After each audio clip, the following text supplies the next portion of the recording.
Ladies and gentlemen, despite repeated promises that the UK government would never, ever consider doing so, Dominic Raab turned heads this morning on LBC when he announced that yes, we are considering deploying the COVID vaccine passports domestically, and you might need them even to go to the supermarket. Take a listen. Back on the vaccine passports, clearly this is something that's going to have to be agreed internationally, which the government is now making signs that it's looking at. What's, though, to stop a company in this country demanding that in order to enter a restaurant or in order to go into a pub in the future, that someone produce a document saying that they've got a vaccine, a domestic vaccine passport where you have to show a bit of paper to go into a supermarket or something like that? Well, it's something that hasn't been ruled out and it's under consideration, but of course you've got to make it workable, and you've got to, I think the thing with, when I've looked at this, whether it's on the international, the domestic or the local level, you've got to know that the document that is being presented is something that you can rely on. Well, yes, Bob, we are considering requiring a vaccine passport just to let you buy food at the supermarket. Oops, blimey, wasn't supposed to read that part yet. And indeed, Dominic Raab's aides scrambled to clarify that Mr. Raab had been responding to a hypothetical question, you see, and while vaccine passports are being looked at for international travel, which was also never supposed to happen, they're certainly not being considered domestically. No, that's not supposed to happen till April, you see. Yes, this is being covered by the Daily Mail and several other publications, but while it is new to actually hear it straight from a government employee, yeah, the gloves are coming off as the masks have gone on. But it's no surprise to viewers of this channel, the Ice Age Farmer broadcast. After all, we've been watching as grocery stores prepared to do testing there, or even hiring thousands of pharmacy technicians and training them up on how to administer the COVID-19 vaccine right there at the grocery store. We also saw the huge grocery stores like Costco, Kroger, Walmart, and Amazon invest millions of dollars into retooling their entire flow to have special parking spots for curbside pickup and a special online ordering, as if, because they've been doing this over the course of the last year now, as if they somehow had insight into the idea that one day in the future, possibly, there could be hypothetically a situation where there was an entire class of customers who would no longer be allowed to enter their store.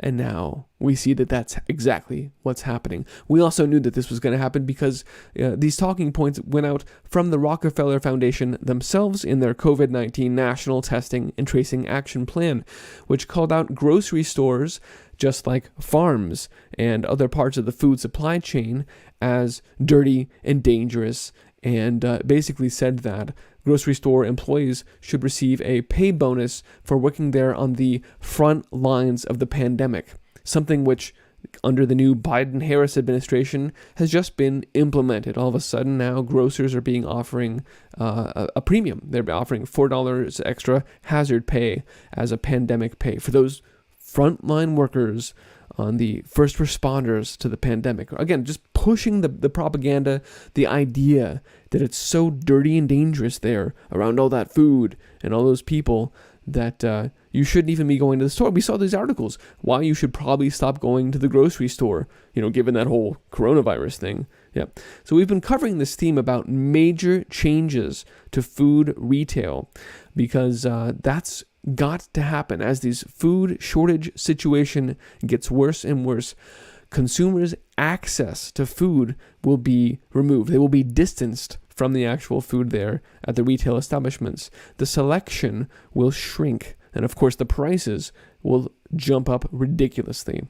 You can look for all of these things to happen in the very near future. We're going to leave it there right now because we've talked a lot about this, but I just wanted to really drive home that now even the government officials are telling you, yeah, you're going to need to get that vaccine if you even want to come shop for food at this point. And the bottom line, ladies and gentlemen, is where do you draw the line?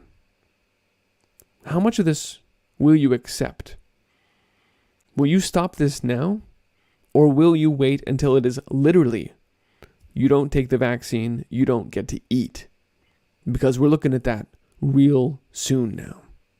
You can find this report and all my reports, like this previous one, End of the Grocery Store, Major Changes in Food Retail Are Coming and Why, which was a month ago exactly, January 14th, on iceagefarmer.com.